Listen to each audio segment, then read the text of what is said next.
Hello, my crafty friends. It's Marie from Mariesvermontcreations, and today is day 13 of the Countdown to Christmas card series. So I am showing you my supplies for today. The stamp set is called Christmas Cheer, which is from the recent Simon Says Stamp card kit, along with my pattern paper.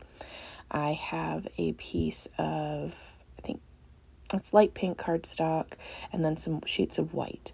Our theme for today is easy to mass produce. So I left in my entire process, but I did speed it up because it is very repetitive, on how I mass produce cards. I am going to make 6 cards today, and it's very quick and easy. You could do really any design as long as it isn't too labor intensive. So I just cut down my card panels, just basically cut my cardstock in half, and now I'm cutting it down my pattern paper to be 4 by 5 1/4, and I'm just cutting them all to size, making sure I'm paying attention to the orientation of the paper when I cut it so that it is upright, because I do tend to do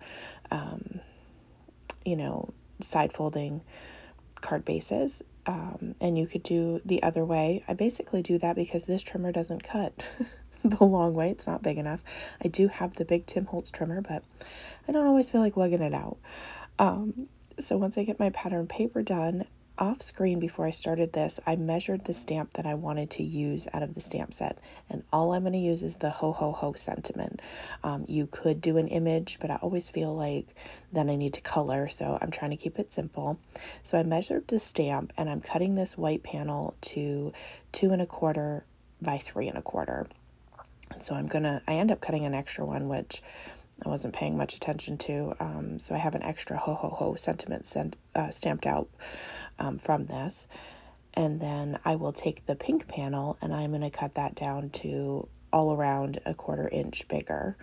And before I started this video, I went to grab my white cardstock and gave myself a giant paper cut on my pointer finger. So that's why it skipped there for a second, because I was bleeding all over the paper. So I ended up having to get myself a Band-Aid and covering that up. So that's why you'll see a Band-Aid in the remainder of this video. So I wasn't making a mess everywhere. So this is 3 1/2 by 2 1/2. And so I'm just making sure that I actually did the math correctly, and got that the way that it needed to be, and they have a perfect mat around it. This is from my stash, this cardstock. I'm not really sure what brand it is. It's probably Simon Says Stamp, but it could also be an old Stampin' Up paper. I'm not really sure. So now I'm going to just put all these in my scoreboard and score them at 4 1/4. And that's what I do when I mass produce. I do all of the same steps all at once. I just go through for all of them and repeat that step. That's what I find easiest for me. Then that way I don't have to keep dragging the scoreboard out. I just do it all at once, do the trimming all at once, do my stamping all at once, and then that way each step is done and that tool can be put away, and you can have a little more room on your work surface, because if you're like me, it's a hot commodity to have space on your work surface. So I'm going to put my white panels in and line up my ho ho ho sentiment on here, and that's the beauty of having the MISTI. I could make cards all day long. If I had all of my paper cut out, I could just keep going and keep stamping. I did have to stamp each of these twice. It is a brand new stamp, but in order to get a good impression, I did stamp them twice, and I am using my Versafine Nocturne ink to tie in the baker's twine that I'm going to use. I wanted there to be some black, so that it made sense that I was putting that on there. So while I'm stamping, I just thought I'd tell you a little bit about this series. It is the Countdown to Christmas for 2024, and I am collaborating with Michele from Scrap Secrets. I will have her channel linked down below so we can see what she created for an easy to mass produce card.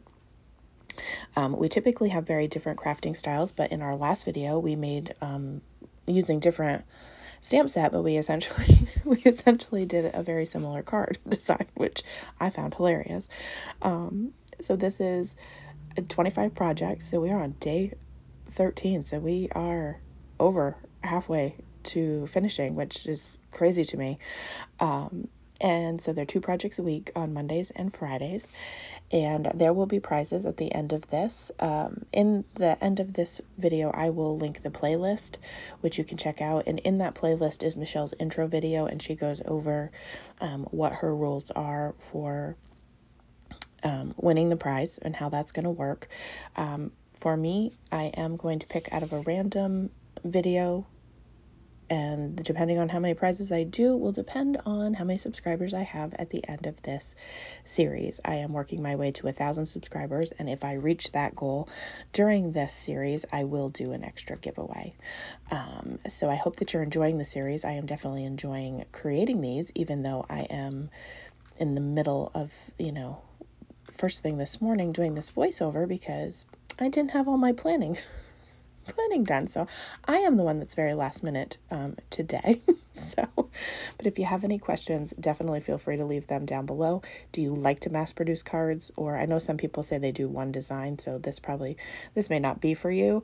But I have had people in the past ask me how I do my mass production of cards. I don't typically make a lot of the same cards unless I am doing them for a particular event. Like each year I make Mother's Day cards at work. So if I'm making 60 of the same card, then I do this process.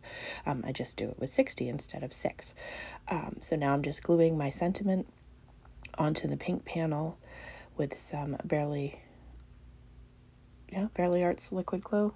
Oh my, I am not even awake yet, people. So sorry. Words are hard, and it's Monday morning. So I go through and adhere all of those down, and then I'm going to take, once I get those done and realize, wait, I have an extra one.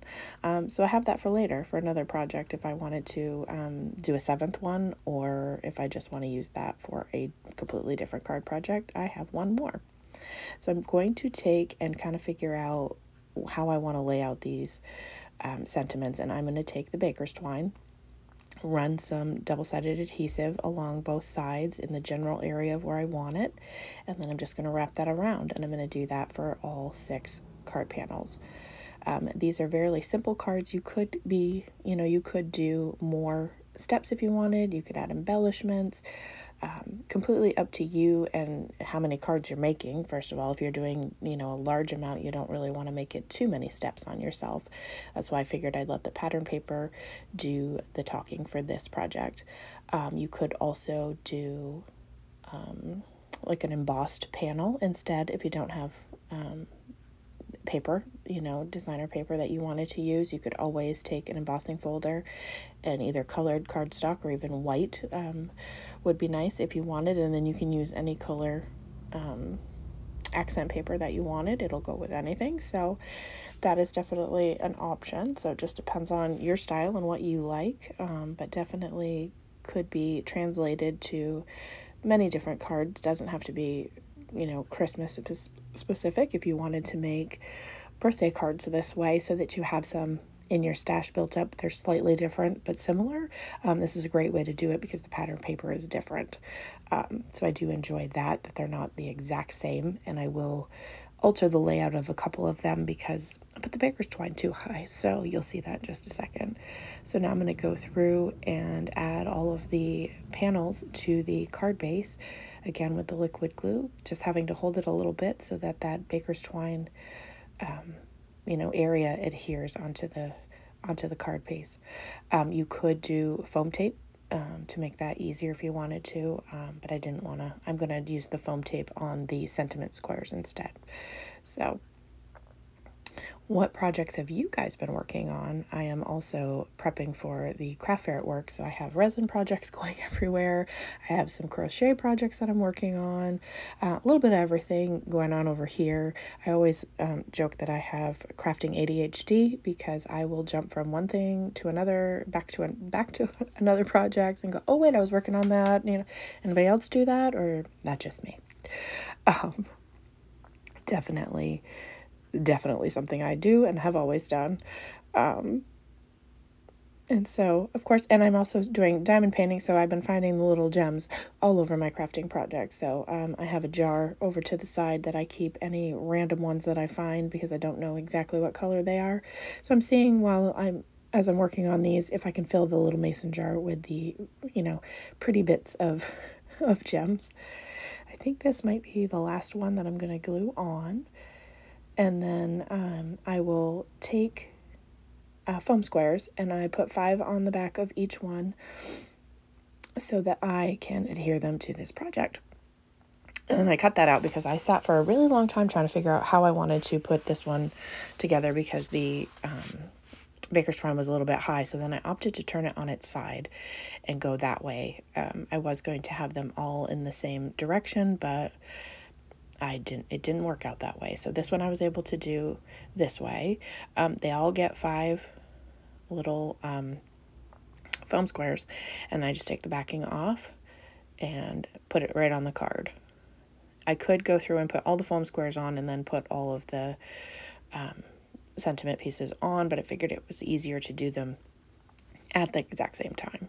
Again, this one I was a little bit quicker on the decision making to turn it over on its side versus trying to get it that way. And actually, like the stripes in that orientation better than the other way that I had it. So you'll have to let me know what you think of these quick and simple cards. And if you have any questions or even suggestions for content that you'd like to see, definitely let me know. Card making is not the only thing that I do. So if there's anything else crafting related that you think you'd like me to work on, I'd be happy to hear that as well. And then this one, I decided, that's not quite in the middle, so we have to move that. And I hope that you will check out Michele's channel. Like I said, I will have it linked down below so that we can see what she created this week. That is one of the things I always look forward to anytime I do any collaboration, is what other people came up with, because you could give people the same idea and get completely different points of view for them on how they decided to make those projects, which I absolutely love. Then I decided I was going to show you these, and then I was like, I feel like maybe we should do some bows. So I saved you from watching me struggle to make the bows. I did them on some, and I'm just adding them with a little glue dot. I did it on, I think, 3 of them. The 2 that I had in the opposite orientation, I don't think I did, or if it was very close to the sentiment, I left it alone. Like that one underneath it, I didn't do. So those 2 don't have it. And here are all 6 of my card projects. I hope that you enjoy them, and I hope that you have a great day.